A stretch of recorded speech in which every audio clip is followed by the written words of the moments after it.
expressing their anger does not mean we need to take on their anger. If your child writes you a note that says, I think you're the meanest parent in the world because you won't lay down with me, you can just say, I understand you're really, really, really upset with me. We don't need to take that on and say, how can you be angry at me? That's not fair. That hurt my feelings. They can be angry with us, and writing a letter, that there are worse ways to express our anger than that. So I know that's kind of a complicated answer. I feel like it's a kind of complicated question.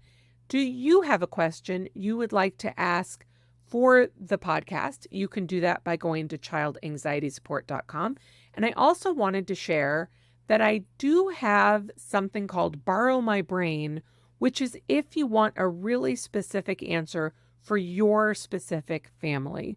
And you can go and look at that. It's a cheap way to work with me and get a quick but detailed answer in some direction about an issue you're facing with your anxious child. It's kind of a one and done thing.